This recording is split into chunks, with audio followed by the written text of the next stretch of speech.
El aire de la cocina de El Legado era mi aire.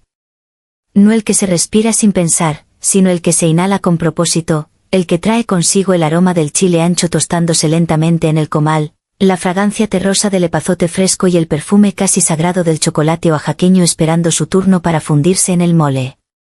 Ese era mi reino, un santuario de cobre reluciente, acero inoxidable y el sonido rítmico de los cuchillos contra la madera. Esa tarde, el santuario estaba en sesión. No, Daniel, así no dije con voz suave pero firme. El movimiento de la muñeca debe ser constante, circular.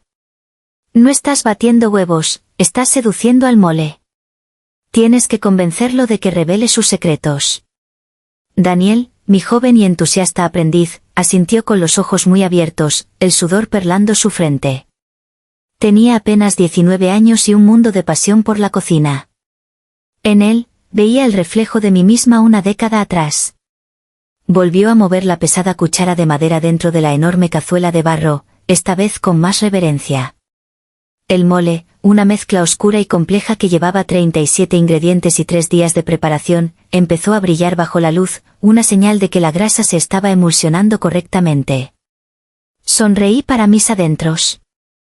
Ese era el lenguaje de la cocina, un lenguaje que entendía mejor que las palabras. Fue entonces cuando la puerta de la cocina se abrió, y con ella, entró una corriente de aire que no pertenecía a mi reino. Era mi padre, Fernando.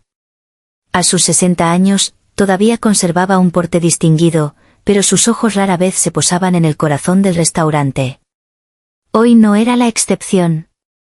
Su mirada pasó por encima de mí, de Daniel, de las ollas humeantes, y se clavó en la puerta de la oficina.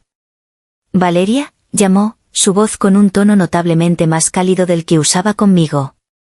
Mi hermana pequeña, Valeria, salió de la oficina.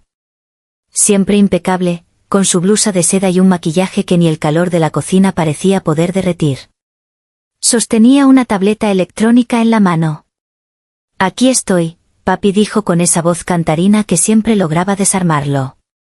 «Acabo de convencer al señor de la Vega de que no cancele su reservación». Se quejaba del ruido de la calle, pero le ofrecí una botella de nuestro mejor vino por cuenta de la casa y le prometí la mesa del rincón. Quedó encantado. Mi padre le sonrió, un orgullo genuino iluminando su rostro. Se acercó y le dio un beso en la frente. «Esa es mi niña. Tienes un don de gentes, un carisma que no se aprende. Eres el rostro de este lugar». Sentí una punzada familiar, sorda y pesada, en el pecho.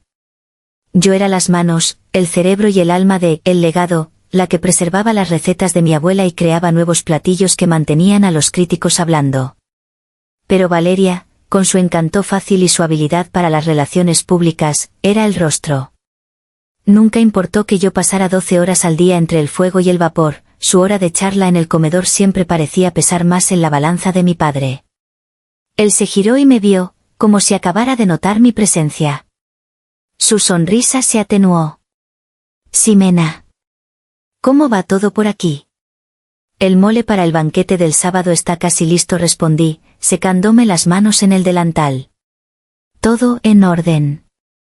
«Bien, bien», dijo, asintiendo distraídamente. Sus ojos se desviaron hacia el gran retrato de mi madre que colgaba en la pared del pasillo que daba al comedor. Una mujer hermosa, con una sonrisa radiante y los mismos ojos vivaces de Valeria. Mi padre la miraba así a menudo, en un trance silencioso, antes de volver a posar su mirada protectora sobre mi hermana. Era un ritual silencioso que explicaba tantas cosas. La puerta se abrió de nuevo. Esta vez era Mateo. Mi Mateo. Entró con esa energía suya que parecía llenar cualquier espacio. Alto, apuesto, con una sonrisa que podría venderle arena a un beduino. «Huele a gloria aquí dentro», dijo, su voz profunda resonando en la cocina. Se acercó directamente a mí, ignorando a los demás por un instante. Me rodeó la cintura con sus brazos y me besó en el cuello, justo debajo de la oreja. Sentí un escalofrío. «Estaba pensando en ti», susurró, su aliento cálido contra mi piel. «Contando las horas para nuestra fiesta de compromiso. Para celebrar a la futura señora de Alba».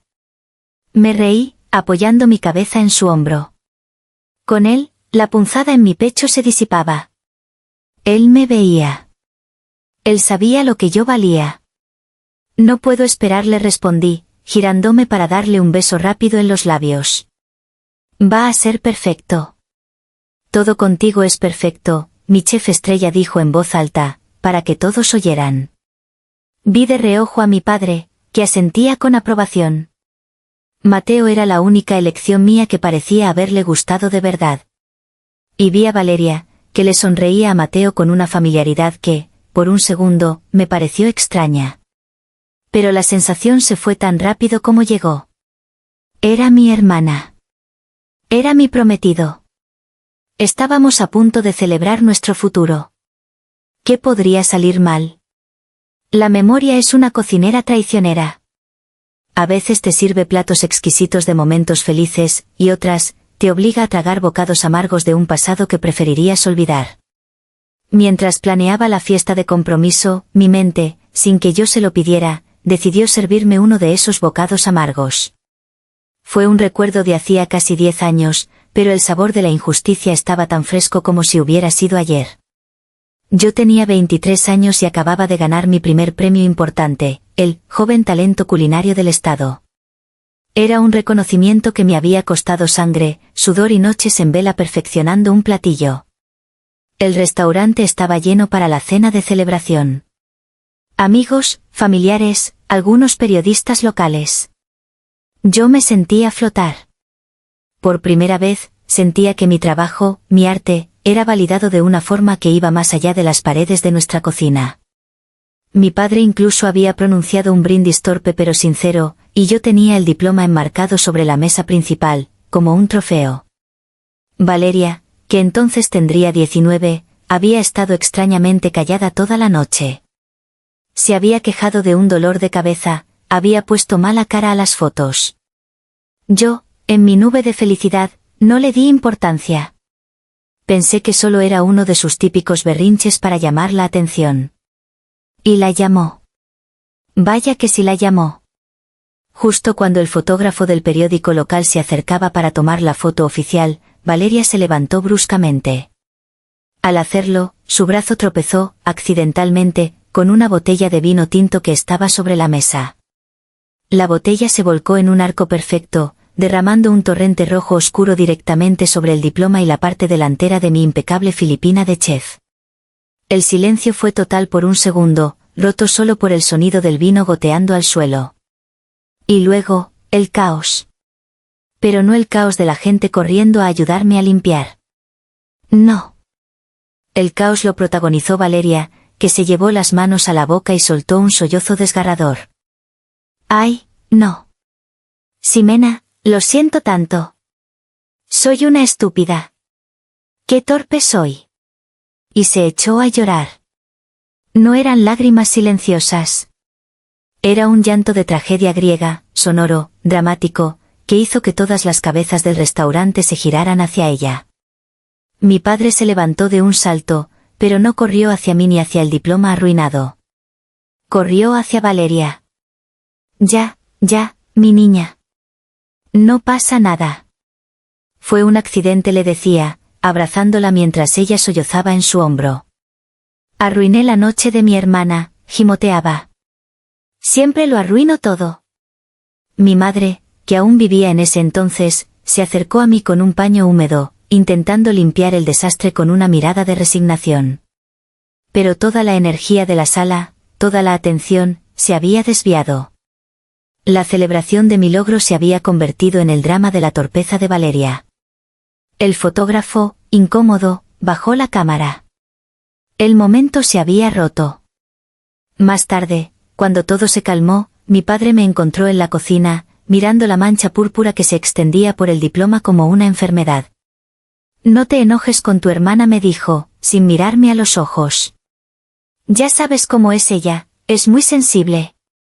Se siente fatal.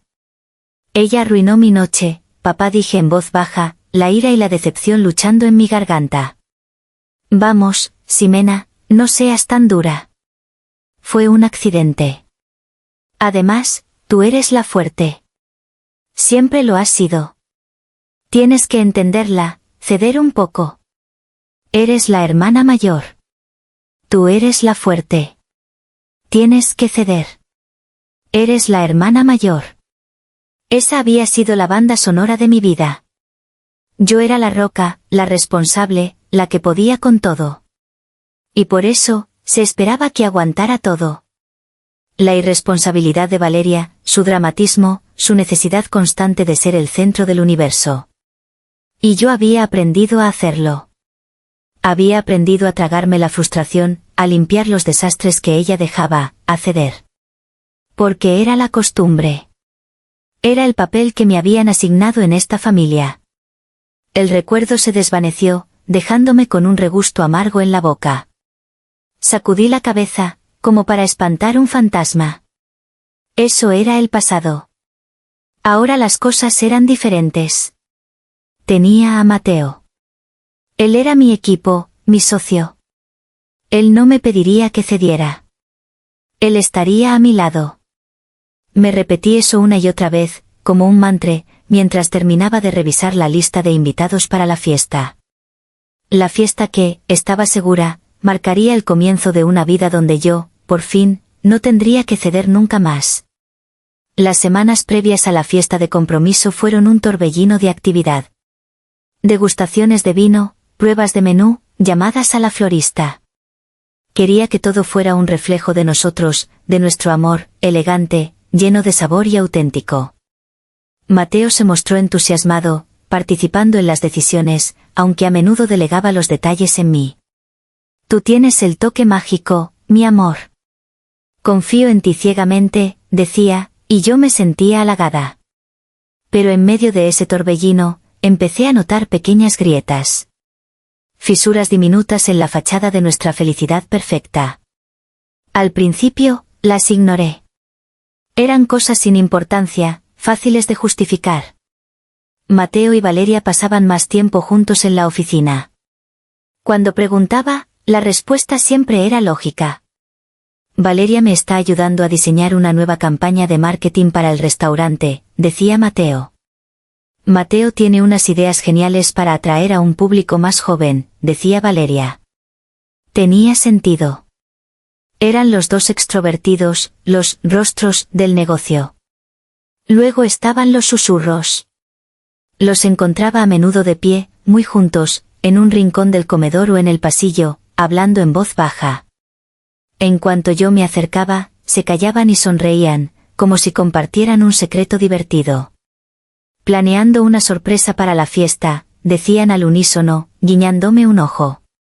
Y yo, que quería creer en las sorpresas, sonreía también. La grieta más grande, la que casi se convirtió en una fractura, apareció un martes por la tarde. Estaba revisando las facturas mensuales, una tarea tediosa que yo misma realizaba porque no confiaba en nadie más para controlar los gastos. Y allí estaba. Un cargo en la tarjeta de crédito corporativa que no reconocí. Hotel Boutique La Escondida, San Miguel. Estancia de fin de semana para 2. El corazón me dio un vuelco. San Miguel. Mateo había mencionado que quería ir, pero nunca hicimos planes concretos. Y la fecha del cargo era de hacía 3 semanas, un fin de semana en el que se suponía que él había ido a un viaje de negocios a Querétaro. Sentí un frío helado recorrerme la espalda. La mente se me disparó, conectando puntos que no quería conectar, los susurros, las horas extra en la oficina, la sonrisa cómplice de Valeria. No. No podía ser. Esperé a que Mateo llegara esa noche. Me senté en el sofá de nuestro apartamento, con el estado de cuenta en la mano, sintiendo como el papel temblaba. Cuando entró por la puerta, sonriente y con una bolsa de mi pan dulce favorito, sentí una oleada de náuseas. Hola, vida. ¿Día largo?, dijo, acercándose para besarme. Me aparté. Le mostré el papel. ¿Qué es esto, Mateo? Él miró el cargo.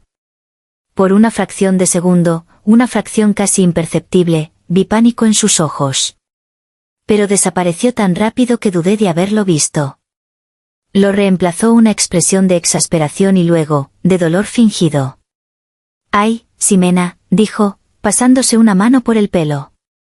«De verdad, a veces no puedo creerlo». «¿No puedes creer qué?» «Que tu viaje de negocios a Querétaro fue en realidad una escapada romántica a San Miguel». Él soltó una risa amarga. Se sentó a mi lado, pero yo me tensé. ¿Una escapada romántica? Sí. Pero no como tú piensas. Tomó mis manos, aunque yo intenté retirarlas. Era una sorpresa para ti, mi amor. Para nuestro aniversario, el mes que viene. Iba a llevarte a ese hotelito que viste en la revista. Fui solo ese fin de semana para verlo todo, para asegurarme de que fuera perfecto para ti. Para pagarlo y tenerlo todo listo. Y tú acabas de arruinarlo. Lo miré fijamente, buscando una mentira en sus ojos. Pero él era un actor consumado. Su rostro reflejaba una decepción tan genuina que empecé a dudar de mí misma. ¿Y si era verdad? ¿Y si mi desconfianza acababa de destruir un gesto hermoso? ¿Por qué con la tarjeta de la empresa? Pregunté, mi voz apenas un susurro. Porque no quería que lo vieras en nuestro estado de cuenta personal. Quería que fuera una sorpresa total. Pensé que era lo más inteligente. Obviamente, me equivoqué, dijo, bajando la mirada. Me sentí horrible. Una oleada de culpa me inundó, barriendo la sospecha. Había estado tan estresada, tan paranoica. Había visto fantasmas donde no lo sabía. Mateo, lo siento, murmuré, sintiéndome una tonta. Perdóname. Es que, he estado bajo mucha presión. Él suspiró y me abrazó. Un abrazo que se sintió un poco rígido. Está bien, mi amor. Lo entiendo. Olvidémoslo. Solo, confía en mí, ¿quieres? Sí, dije, abrazándolo con fuerza, queriendo desaparecer en él. Confío en ti. Esa noche, mientras cenábamos en silencio, doña Elena, nuestra jefa de cocina y la mujer que me había visto crecer, se me acercó cuando yo estaba en la despensa. No dijo nada sobre Mateo o Valeria. Solo me miró con sus ojos sabios y cansados. Mi niña, dijo, poniendo una mano sobre mi brazo. Hay que tener cuidado. A veces, la gente te dice que mires a la mano derecha para que no veas lo que la mano izquierda está robando. Asentí, pero no quise entender. No podía permitirme entender. Estaba a punto de casarme con el hombre de mi vida. Nuestra fiesta iba a ser perfecta. Elegí creer en la magia, ignorando la advertencia de que todo podría ser un truco. Elegí confiar. Y esa elección sellaría mi destino. La noche de la fiesta llegó envuelta en un aire de magia. El patio de El Legado había sido transformado. Guirnaldas de luces cálidas se entrecruzaban sobre nuestras cabezas como un cielo de estrellas privadas. Las mesas estaban vestidas con manteles de lino blanco y adornadas con arreglos de dalias y cempasúchil, un guiño a nuestras raíces. El aire olía a copal, a flores y a la deliciosa comida que salía de mi cocina. Todo era exactamente como lo había soñado. Yo me sentía como en un sueño. Llevaba un vestido color marfil que se movía conmigo como una segunda piel. Mateo, a mi lado, estaba increíblemente guapo en su traje azul marino. Me tomó de la mano, entrelazando sus dedos con los míos. ¿Ves?, me susurró al oído, su aliento enviando un escalofrío por mi espalda. Te dije que sería perfecto. Eres la mujer más hermosa de este mundo, Ximena. Le sonreí, un sentimiento de felicidad pura y abrumadora llenándome el pecho. Todos nuestros amigos y familiares estaban allí. Vi a mis primas riendo en una esquina, a los viejos amigos de mi padre felicitándolo, a señor Morales, el dueño del restaurante rival pero amigo de la familia, que me levantó la copa a modo de saludo. Todo estaba bien. Las dudas, las grietas, las advertencias, todo parecía ridículo ahora, producto de una mente cansada. Después de la cena, llegó el momento de los brindis.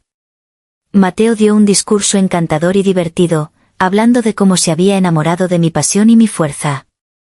Yo hablé desde el corazón, agradeciendo a todos por estar allí, hablando de mi amor por Mateo y de nuestro futuro juntos en El legado. La gente aplaudió, algunos ojos estaban húmedos. Era un momento de película. Entonces, mi padre se levantó. Sostenía su copa de tequila en la mano. Se aclaró la garganta, y un silencio expectante se apoderó del patio. Buenas noches a todos, comenzó, su voz resonando con autoridad. Es una alegría ver a tantos amigos reunidos para celebrar el amor. Y el amor nos lleva a hablar del futuro. Y hablando del futuro, el futuro de El legado. Sentí que Mateo apretaba mi mano. Sonreí, esperando que mi padre dijera algo sobre cómo nosotros dos llevaríamos el restaurante a nuevas alturas. Como muchos saben, continuó mi padre, yo construí este lugar con mis propias manos. Pero es hora de un cambio. Es hora de una nueva energía, una nueva visión. Ximena dijo, y se giró para mirarme, es una cocinera extraordinaria. El alma de nuestra cocina. Pero un restaurante es más que solo comida. Es gente, es carisma, es visión de negocio. Un murmullo recorrió el patio. Sentí una extraña inquietud. ¿A dónde quería llegar? Por eso dijo, levantando la voz con un aire de gran anunciación, he tomado una decisión. A partir del próximo mes, quiero anunciar que la dirección general de El legado de la familia pasará a manos de una persona con una mente brillante para los negocios y un don natural para la gente. Pasará a manos de mi hija, Valeria. El mundo se detuvo. El sonido se apagó. Podía ver las bocas de la gente abiertas, pero no oía nada. Mi sonrisa se congeló en mi cara. Miré a mi padre, esperando que dijera que era una broma. Pero su rostro era serio, radiante de orgullo. Miré a Valeria, que estaba de pie junto a él, con una expresión de triunfo mal disimulado.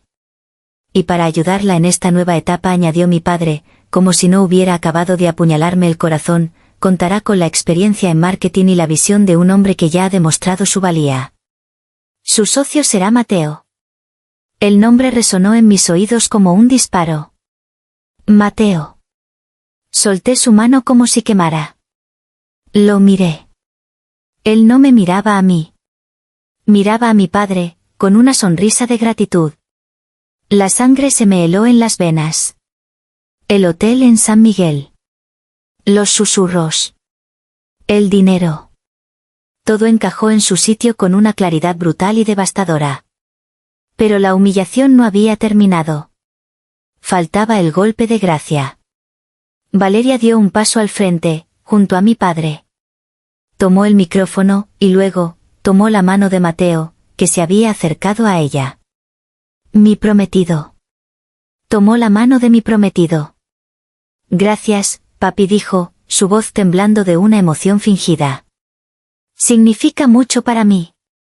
Y para celebrar esta nueva etapa, esta nueva vida, hay algo más que queremos compartir con todos ustedes. Entonces, hizo el gesto. El gesto que lo cambió todo para siempre. Con su mano libre, se la posó suavemente sobre el vientre. Una mano protectora. Una mano de madre. Para celebrar. Mateo y yo vamos a tener un bebé. Si el anuncio anterior había causado un silencio atónito, este provocó un jadeo colectivo que pareció robarle todo el oxígeno al patio. Escuché el sonido agudo de una copa rompiéndose contra el suelo. Era la mía. Se me había resbalado de los dedos sin que me diera cuenta. Miré la escena frente a mí como si fuera una pesadilla. Mi padre, abrazando a Valeria y a Mateo. Mi hermana, radiante, con la mano en su vientre. Mi prometido, el padre de su hijo, sonriendo. Y yo, la novia, la chef, la tonta, de pie en medio de mi propia fiesta de compromiso, que se había convertido en el escenario de la traición más cruel y pública que nadie podría haber imaginado. Mi mundo no solo se había derrumbado. Había sido demolido, y los escombros estaban siendo aplaudidos por mi propia familia. El aplauso murió tan rápido como había comenzado, ahogado por la densidad de la tensión que se había apoderado del patio. La gente no sabía cómo reaccionar. Sus miradas iban de la pareja sonriente en el escenario a mí, la estatua de sal en medio de la pista de baile. Podía sentir su lástima, su morbo, su incomodidad. Era un veneno que se me metía por la piel. Por un instante, me quedé paralizada, una muñeca de trapo a la que le habían cortado los hilos. Pero entonces, algo se movió dentro de mí. No fue el dolor. El dolor vendría después, en oleadas masivas y destructivas. Lo que sentí primero fue una rabia tan pura, tan intensa, que me aclaró la mente. Una rabia fría que congeló las lágrimas antes de que pudieran formarse. Di un paso al frente. Y luego otro. Caminé hacia ellos con una calma que aterrorizó a la gente más que cualquier grito. El silencio era absoluto. Se podía oír el zumbido de las luces. Me detuve a 1 metro de ellos. Mi padre dio un paso hacia mí, con una expresión de preocupación en el rostro. Ximena, hija, cálmate. ¿Podemos hablar de esto? Lo miré, pero era como si mirara a un extraño. Mi voz, cuando salió, no sonaba como la mía. Era plana, sin emoción, afilada como un cuchillo de obsidiana. Usted no es mi padre. Un padre no le hace esto a una hija, dije, y vi cómo el color desaparecía de su rostro. Usted no acaba de entregar un negocio. Acaba de asesinar la memoria de mi madre, que sí sabía lo que era el legado y el honor. Ella se avergonzaría de usted. Me giré hacia Valeria.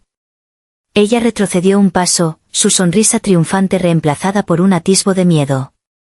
Su mano todavía estaba en su vientre, como un escudo. Disfruta de tu victoria, hermanita Sisee, saboreando el veneno en cada sílaba. Puedes quedarte con el restaurante, con sus deudas y sus problemas. Puedes robarme al prometido y la fiesta. Pero hay algo que nunca podrás tener, por mucho que lo intentes. Nunca tendrás mi talento. Siempre serás la copia barata, la usurpadora. Y cada vez que un cliente se queje de que la comida no es como antes, te acordarás de mí. Finalmente, mis ojos se posaron en Mateo. Él tuvo la decencia de parecer culpable. Bajó la mirada, incapaz de sostenerme la mía. Levanta la cabeza, le ordené, y para mi sorpresa, lo hizo.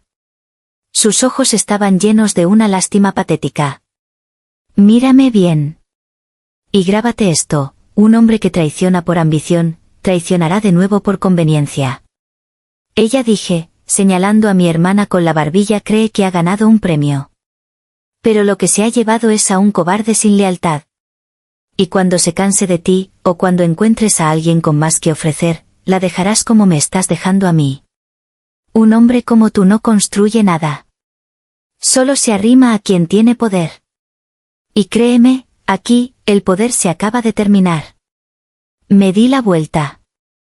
La gente se apartaba a mi paso como si el mar rojo se abriera. Caminé hacia la entrada de la cocina, mi cocina. Me quité los tacones, que de repente me parecieron una farsa. Descalza, sobre el suelo frío de baldosas, sentí la realidad anclándome. Me quité mi filipina de chef, la que siempre colgaba en la oficina para emergencias, la que me había puesto sobre el vestido para la foto oficial. La doblé cuidadosamente. Luego me acerqué a la parrilla principal, donde las brasas todavía ardían con un resplandor anaranjado. Sin dudarlo, arrojé la filipina al fuego. La tela se encendió al instante, una llamarada brillante y violenta. El logo de El legado de la familia se enroscó sobre sí mismo, volviéndose negro antes de desaparecer en cenizas. Me quedé mirando el fuego por un momento, sintiendo su calor en mi rostro. No era un acto de locura. Era una declaración. Un bautismo. La Ximena que existía antes de esa noche había muerto en esa hoguera. Me di la vuelta y salí por la puerta de servicio, hacia el callejón oscuro y maloliente. No miré atrás. El sonido de mi propia fiesta, ahora un murmullo confuso y lejano, se desvaneció mientras caminaba hacia la nada, con el olor a tela quemada impregnado en mi pelo y una rabia fría como única compañera. Los siguientes días fueron un borrón. un borrón empapado en tequila barato y lágrimas que no me permitía derramar en público. Me refugié en el pequeño apartamento de mi amiga Clara, una diseñadora gráfica que me odió y me amó en partes iguales por aparecer en su puerta a las 2 de la mañana, descalza y oliendo a humo. Clara fue mi ancla. No hizo preguntas que no quise responder. Simplemente me puso un vaso de agua en la mano, me dio una manta y me dejó ocupar su sofá sin hacer comentarios. Por las noches, cuando yo me despertaba de pesadillas donde veía los rostros sonrientes de Mateo y Valeria, ella se sentaba a mi lado en silencio hasta que la tormenta pasaba.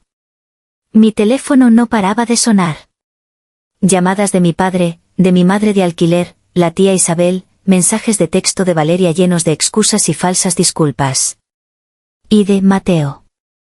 Mensajes largos y tortuosos sobre cómo las cosas se salieron de control y cómo nunca quiso hacerme daño. Los ignoré a todos. Apagué el teléfono y lo metí en un cajón. Quería desconectarme del mundo que me había traicionado. Pasé las horas muertas mirando el techo, repasando cada señal, cada bandera roja que había ignorado. El viaje a San Miguel. Las miradas. Los susurros. Me sentía una idiota monumental. ¿Cómo pude ser tan ciega? La confianza, que una vez fue mi mayor fortaleza, ahora se sentía como mi defecto más fatal. La rabia fría de la fiesta se había asentado en mi estómago como un trozo de hielo, pero alrededor de ella, el dolor y la humillación empezaban a derretirse, inundándome. Una noche, después de demasiado tequila, la rabia volvió con fuerza. Cogí mi portátil, abrí las redes sociales y empecé a escribir. Con los dedos volando sobre el teclado, lo conté todo. La traición, la humillación pública, la mentira del bebé, el robo del restaurante. Usé palabras afiladas, crueles, diseñadas para herir, para destruir la fachada de familia feliz que intentarían construir. Iba a publicarlo, a exponerlos ante todo el mundo.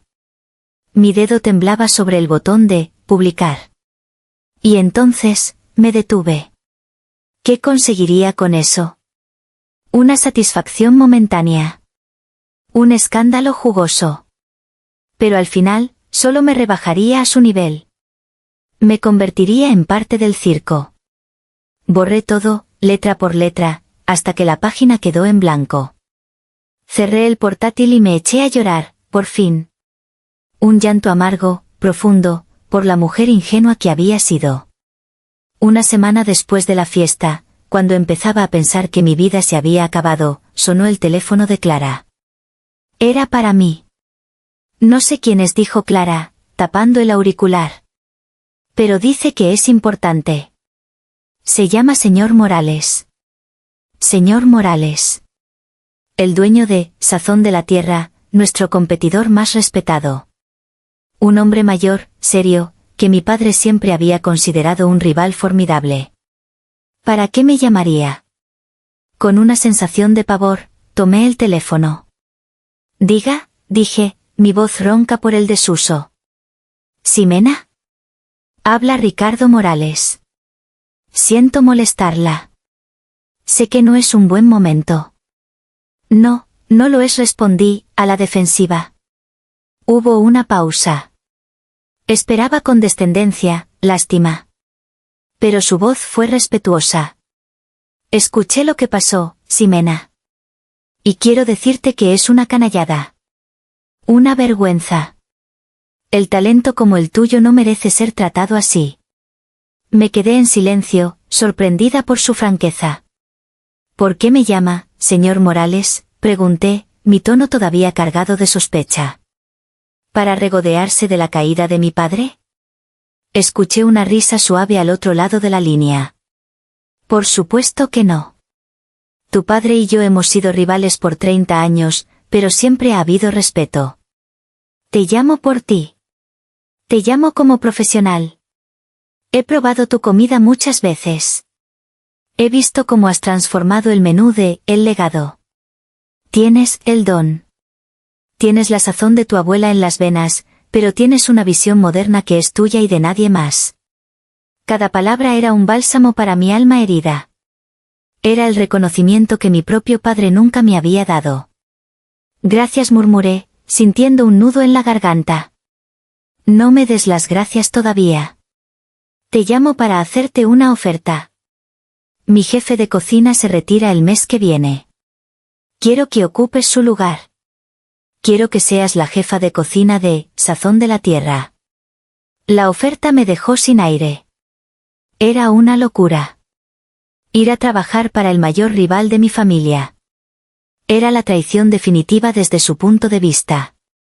Pero desde el mío, era una tabla de salvación. No lo sé, dudé, el miedo y la lealtad residual luchando dentro de mí. Piénsalo, Ximena dijo con calma. No te ofrezco caridad. Te ofrezco una cocina.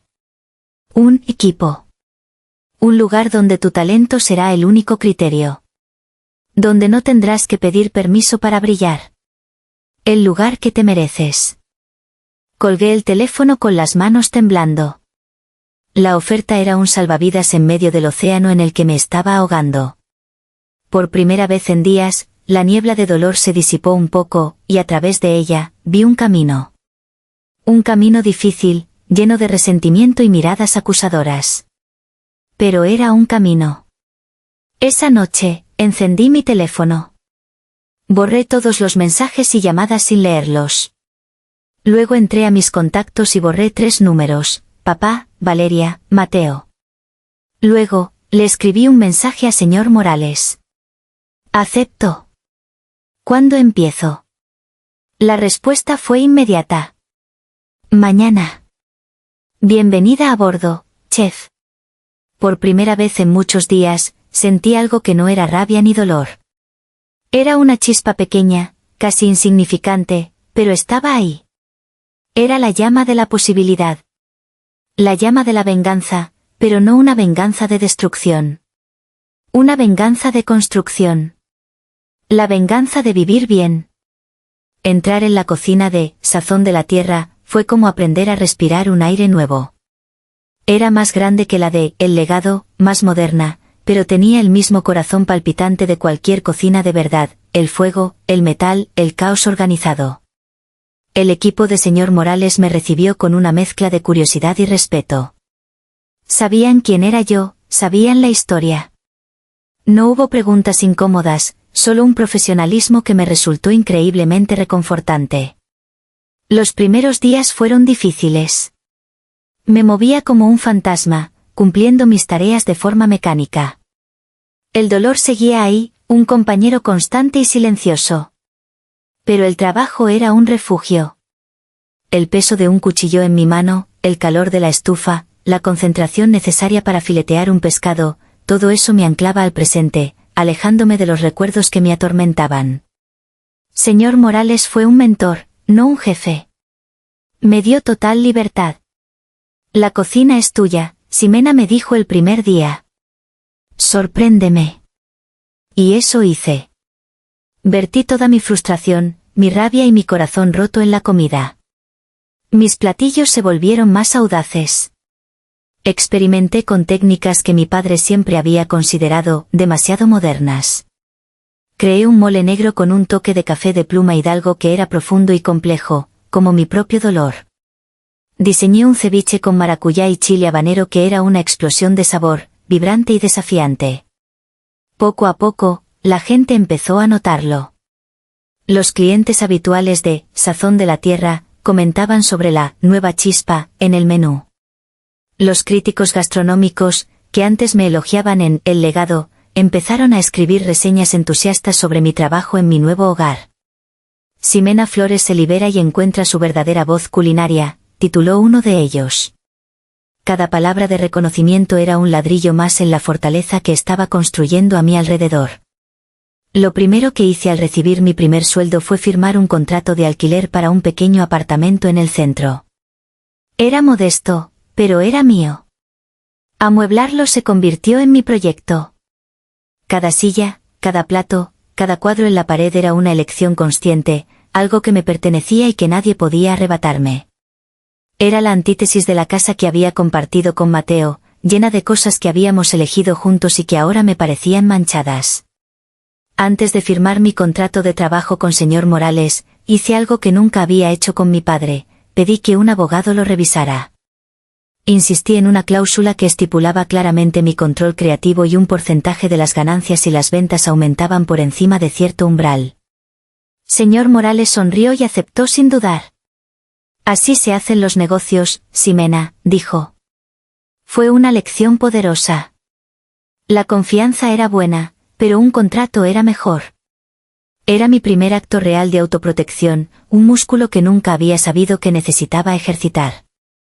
De vez en cuando, recibía noticias de El Legado, a través de doña Elena. Ella no había renunciado. Alguien tiene que vigilar el fuerte, me dijo en una de sus llamadas clandestinas. Su voz siempre sonaba triste. No es lo mismo, mi niña me contaba. Tu hermana pasa más tiempo en el salón que en la cocina. Contrató a un chef que usa puré de tomate de lata para la sopa de tortilla. ¿De lata? Hacía una pausa dramática. Y el señorito Mateo, ese solo sabe de vinos caros y de gastar. Cambió todos los manteles por unos de seda que se queman con nada. El otro día, un cliente de toda la vida, el licenciado Urrutia, devolvió el pescado. Dijo que estaba seco y sin alma. Tu padre se puso pálido. Cada noticia era una mezcla de satisfacción amarga y una extraña tristeza. Era como ver la casa de tu infancia siendo demolida lentamente por sus nuevos inquilinos. Yo sabía qué sucedería. Valeria no tenía la disciplina. Mateo no tenía la ética de trabajo. Y mi padre, cegado por su favoritismo, no tenía la visión para verlo. Un sábado por la noche, nuestro restaurante estaba a reventar.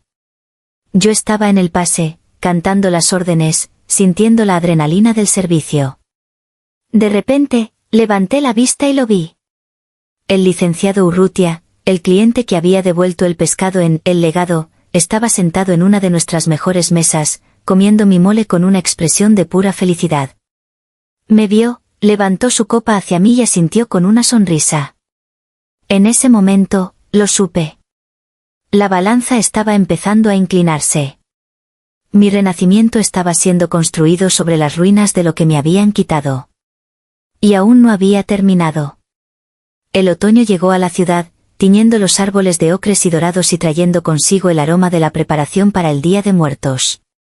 Para los restaurantes de la ciudad, el otoño también significaba una cosa, la temporada de eventos corporativos.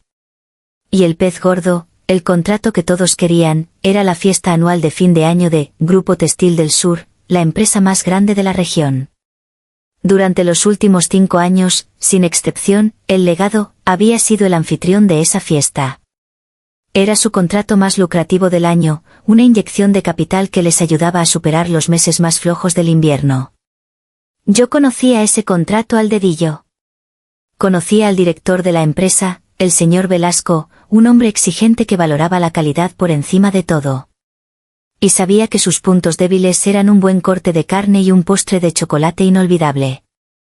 La idea surgió en mi mente como una chispa en la oscuridad. Al principio, la descarté. Parecía demasiado agresiva, demasiado personal. Pero la idea no se fue. Creció, alimentada por las historias de doña Elena sobre la decadencia de El Legado y por la fría determinación que ahora me guiaba. Esto no era solo por venganza. Era negocio. Sazón de la Tierra merecía ese contrato. Éramos mejores. Teníamos mejor comida, mejor servicio y, ahora, me tenían a mí. Fui a ver a señor Morales. Le presenté mi plan, no como un acto de revancha, sino como una estrategia de crecimiento. Le mostré los números, el prestigio que nos daría, el golpe que supondría para la competencia. Él me escuchó en silencio, sus ojos inteligentes evaluando cada palabra. Cuando terminé, se reclinó en su silla. Es un movimiento audaz, Ximena. Casi despiadado. El negocio a veces lo es, respondí, mi voz firme. Él sonrió levemente. Una sonrisa de un viejo tiburón que reconoce a uno más joven. Me gusta. Prepara una propuesta. Y una degustación. Quiero que Velasco pruebe de lo que eres capaz. Trabajé en esa degustación como si mi vida dependiera de ello. Y, en cierto modo, así era. No era solo comida. Era mi declaración de independencia, mi tesis de graduación de la Escuela de los Golpes Duros. Diseñé un menú que era un mapa de sabores de México, pero elevado a la alta cocina. Para el plato fuerte, en lugar de un simple filete, presenté un corte tomahawk añejado en seco por 40 días, cocinado a la perfección sobre brasas de mezquite y servido con una mantequilla de tuétano y chapulines crujientes. Para el postre, creé, corazón de Oaxaca, una esfera de chocolate amargo que, al verterle encima una salsa de maracuyá caliente, se abría para revelar una mousse de chocolate blanco con un centro líquido de mezcal. La degustación fue en nuestro salón privado. El señor Velasco, un hombre imponente de bigote canoso, probó cada platillo en silencio, con una concentración de juez. Señor Morales y yo esperamos, conteniendo la respiración. Cuando terminó el postre, se limpió la boca con la servilleta de lino, bebió un sorbo de agua y finalmente nos miró. Señor Morales, llevo 20 años haciendo negocios en esta ciudad, dijo, su voz grave. Y esta es, sin duda, la mejor comida que he probado. Chef, dijo, girándose hacia mí, lo que usted hace no es cocinar. Es brujería. Mi corazón dio un salto. El legado ha sido nuestro proveedor por años, continuó Velasco. Hay lealtad.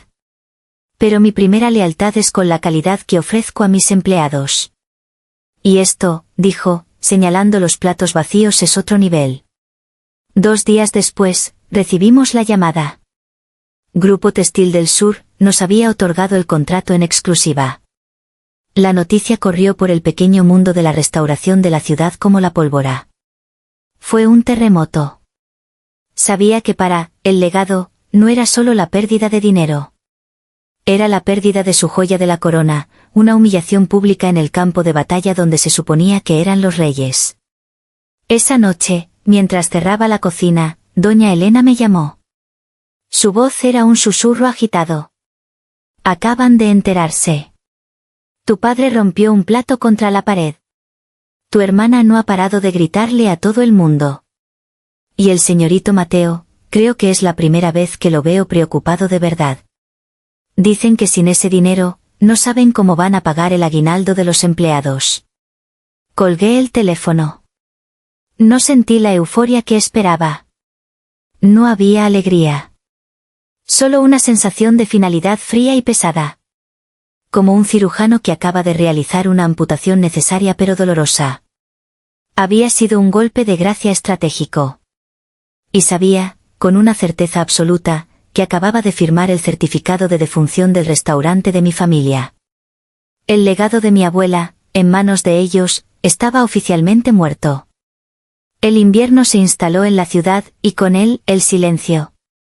Las llamadas de doña Elena se hicieron menos frecuentes. La última vez que hablamos, me dijo que varios de los cocineros y meseros más antiguos habían renunciado. Los cheques habían empezado a rebotar. El ambiente en el legado era, en sus palabras, como un velorio sin muerto. Yo, por mi parte, estaba más ocupada que nunca. La fiesta de Grupo Textil del Sur fue un éxito rotundo, lo que nos trajo una avalancha de nuevos clientes y contratos. Sazón de la Tierra era el restaurante de moda, y yo era su reina. Había encontrado un ritmo, una nueva normalidad.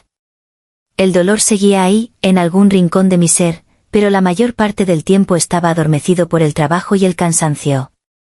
Una noche de enero, al salir del restaurante, lo vi. Estaba de pie al otro lado de la calle, bajo la luz mortecina de una farola. Mi padre. Se veía, pequeño. Encogido dentro de un abrigo viejo, con la barba crecida y una mirada perdida. La imagen me golpeó con una fuerza inesperada. No era el hombre autoritario que recordaba, sino un anciano derrotado. Dudé por un momento. Parte de mí quería cruzar la calle y fingir que no lo había visto. Pero otra parte, una parte que odié en ese instante, sintió una punzada de la vieja responsabilidad. Suspiré y caminé hacia él. Él levantó la vista cuando me acerqué. Sus ojos estaban hundidos, rodeados de ojeras oscuras. Ximena dijo, su voz era un susurro ronco.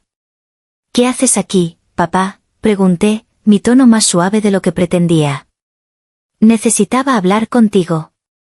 ¿Podemos ir a algún sitio? Terminamos en una cafetería anónima, de esas que huelen a café quemado y melancolía. Nos sentamos en una mesa junto a la ventana, el silencio entre nosotros era un abismo. Finalmente, él habló, sin mirarme, con la vista fija en la taza de café que tenía entre las manos temblorosas. Se acabó, Ximena. El restaurante está acabado. No dije nada. No había nada que decir. El banco nos va a quitar la casa el mes que viene. Su voz se quebró en la última palabra. Lo perdimos todo. Levantó la vista y me miró por primera vez. Vi una desesperación tan profunda en sus ojos que tuve que apartar la mirada. Tenías razón, dijo, y la confesión pareció costarle un esfuerzo físico inmenso. Tenías razón, en todo. Sobre Valeria, sobre Mateo, sobre mí. Fui un necio. Un necio ciego y orgulloso. La validación que había anhelado durante toda mi vida, ahí estaba. Servida en una bandeja de plata, en una cafetería mugrienta, con el sabor amargo de la ruina. Pero ya no me sabía a nada. Si dije simplemente. Lo fuiste. Sacó una carpeta gastada de su abrigo y la deslizó sobre la mesa hacia mí. La abrí. Dentro había documentos legales. Un traspaso de propiedad.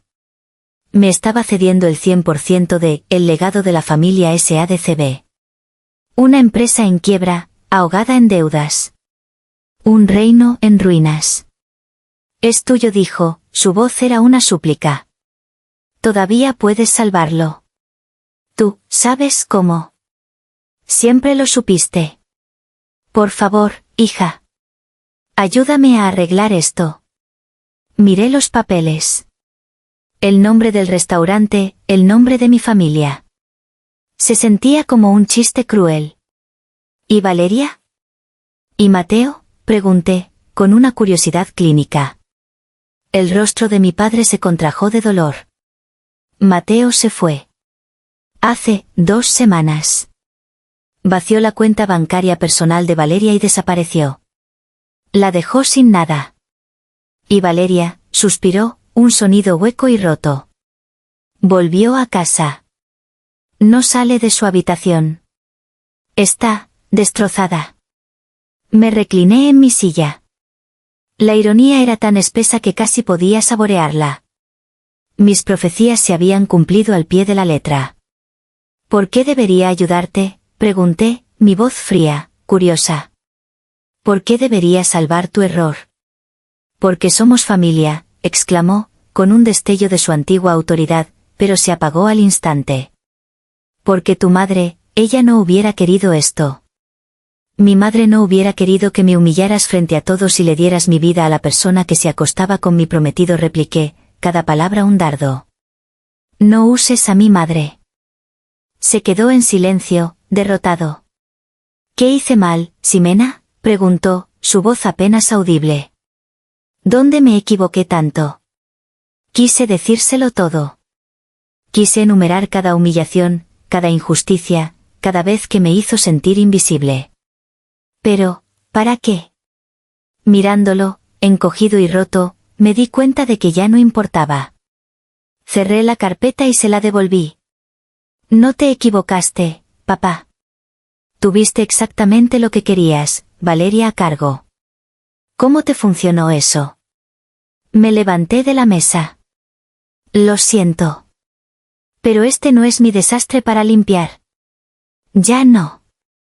Salí de la cafetería y caminé bajo la lluvia fina que había comenzado a caer. No me sentí victoriosa. No me sentí justificada. Solo sentí un vacío inmenso. La caída de mi padre no me había traído paz. Solo me había mostrado la profundidad de la tragedia que todos habíamos creado.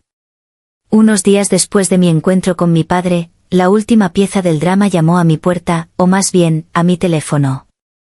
Era un número desconocido. Normalmente no habría contestado, pero una extraña premonición me hizo deslizar el dedo por la pantalla. ¿Bueno? ¿Ximena? La voz era débil, temblorosa, pero inconfundible. Era Valeria. Me quedé en silencio. Un torbellino de emociones me recorrió, rabia, desprecio, y una pizca de curiosidad morbosa. ¿Qué podría querer de mí ahora?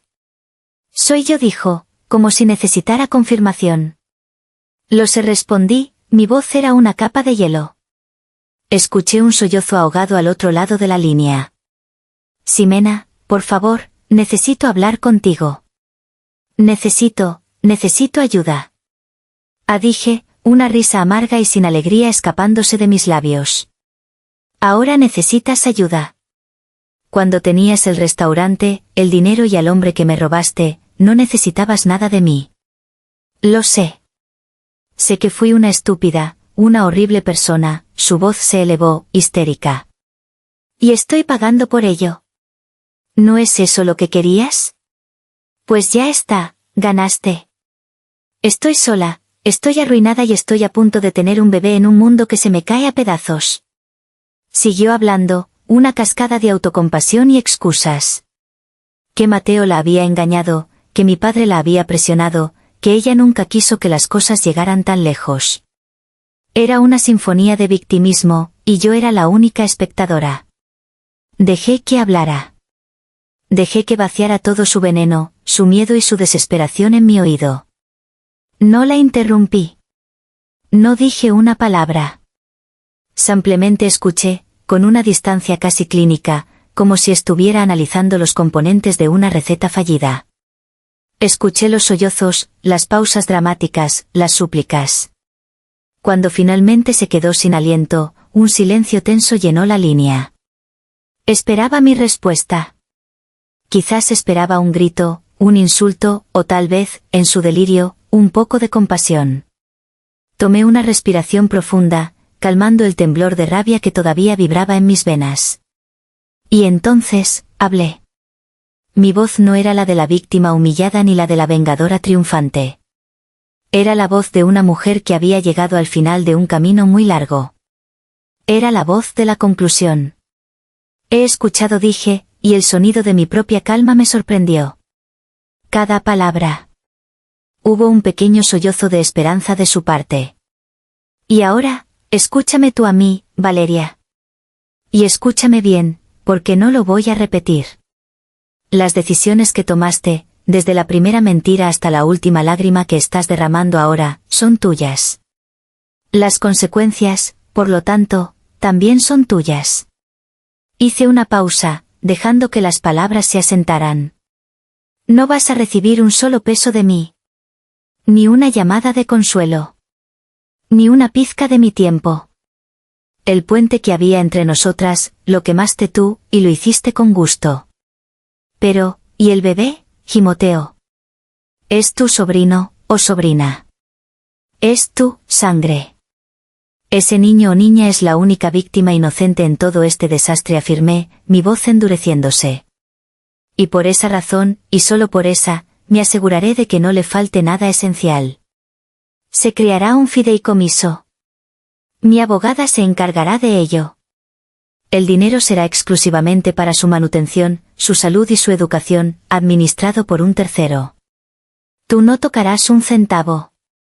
Esa es mi justicia. Ximena, por favor, no puedes hacerme esto. Yo no te estoy haciendo nada, Valeria, la interrumpí, mi voz cortante como el filo de un cuchillo nuevo. Esto te lo hiciste tú sola. Te deseo suerte. La vas a necesitar.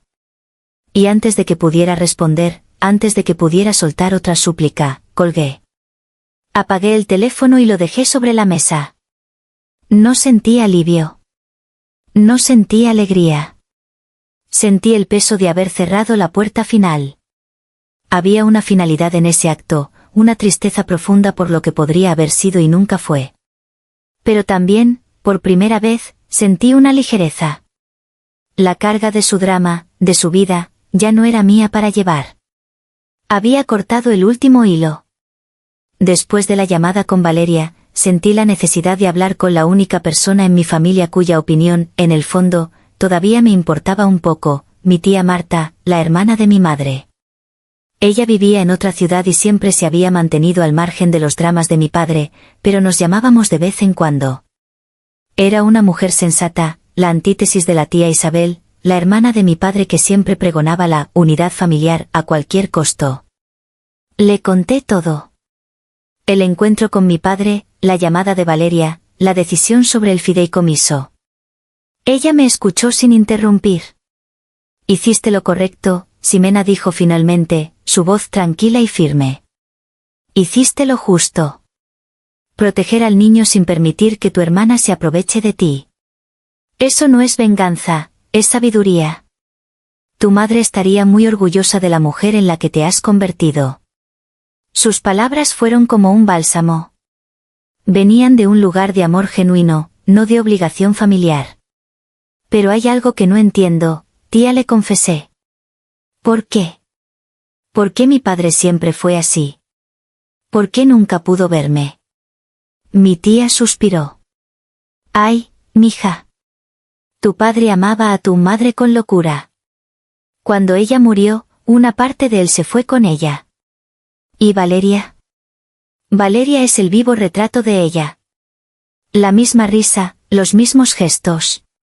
Creo que, en su mente retorcida, proteger a Valeria, consentirla, era una forma de seguir cuidando a tu madre. De no fallarle. Contigo, tú te pareces a él. Eres fuerte, eres responsable, eres independiente. Y él nunca supo cómo amar esa parte de sí mismo, así que tampoco supo cómo amarla en ti. No es una excusa, es una tragedia. Su tragedia, no la tuya. La explicación no borró años de dolor, pero me dio una perspectiva que nunca había tenido. Me ayudó a ver a mi padre no como un monstruo, sino como un hombre roto, atrapado en su propio duelo.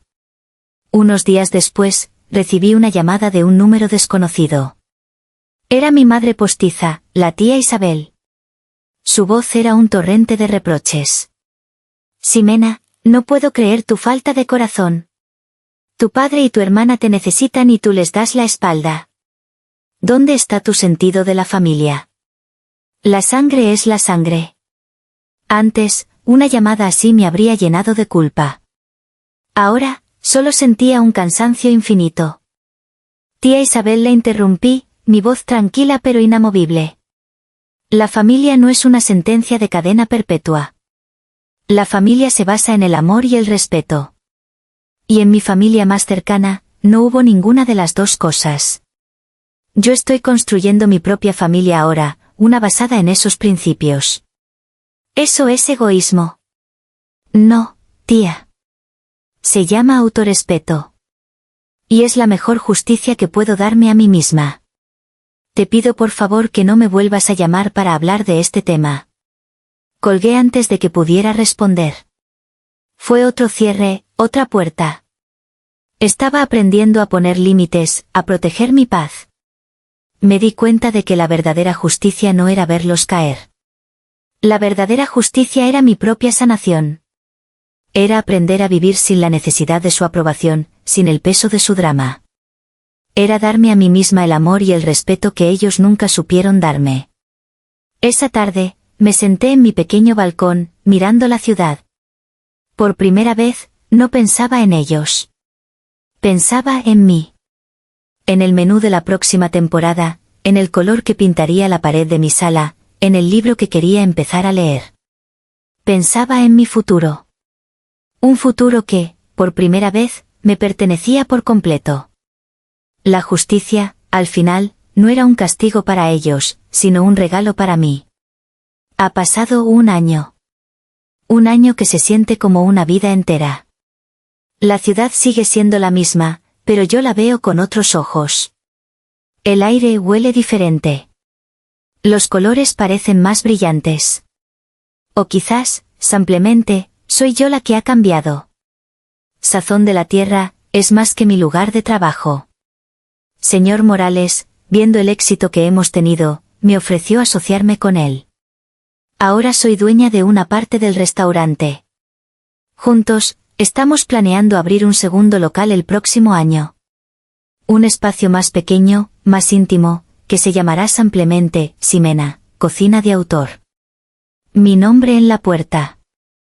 No el de mi familia, no el de un hombre. El mío. El apartamento que alquilé ya no se siente temporal. Es mi hogar. Las paredes están llenas de arte de amigos, los estantes llenos de libros de cocina y novelas. Huele a café por las mañanas y a veces, a cilantro y lima por las noches, cuando la inspiración me ataca y no puedo evitar experimentar. Conocí a alguien. Se llama Javier. Es arquitecto. No sabe nada de la industria restaurantera, lo cual es un alivio. Ama mi comida, pero ama más mi risa. Es un hombre tranquilo, amable, que me mira como si yo fuera una obra de arte y un rompecabezas fascinante al mismo tiempo. Vamos despacio. Me está enseñando a confiar de nuevo, no en los demás, sino en mi propio juicio para elegirlos. A veces, cuando me pregunta por mi familia, una sombra cruza mi rostro. Él lo nota. Es una historia larga, le digo, y él nunca presiona. Tenemos tiempo, responde siempre, tomando mi mano. Y sé que algún día, cuando esté lista, se la contaré. Pero ya no es la historia que me define. Es solo el prólogo. Supe por mi tía Marta que mi padre y Valeria se mudaron a otra ciudad para vivir con la tía Isabel. Mi padre consiguió un trabajo de administrador en un supermercado. Valeria tuvo a su bebé, una niña. Mi abogada se encarga de que al fideicomiso no le falte nada. No he vuelto a hablar con ellos. No por odio, sino porque ya no hay nada que decir. Son personajes de un libro que ya terminé de leer. Les deseo paz, desde la distancia segura de mi nueva vida. Anoche, mientras estaba sentada con Javier en mi balcón, mirando las luces de la ciudad, me di cuenta de algo. La humillación en esa fiesta de compromiso, la traición que pensé que me destruiría, en realidad fue mi liberación. Me arrancó de una vida en la que siempre iba a ser la segunda, la que tenía que ceder, la que nunca era suficiente. Me obligó a valerme por mí misma, a descubrir una fuerza que no sabía que tenía, a construir un éxito que era innegablemente mío. Ellos me quitaron un restaurante, pero yo gané un imperio. Un imperio hecho de autorrespeto, de independencia y de paz interior. Ya no busco la aprobación en los ojos de los demás. La encuentro en el reflejo de la mujer que veo en el espejo cada mañana. Una mujer con algunas cicatrices, sí, pero con una mirada clara y una sonrisa que, por fin, le pertenece solo a ella. Mi legado no era un edificio de ladrillos y mortero con el nombre de mi familia en la fachada. Mi verdadero legado soy yo. Mi talento, mi resiliencia, la vida que he construido desde las cenizas. Y este legado, nadie, nunca, podrá arrebatármelo.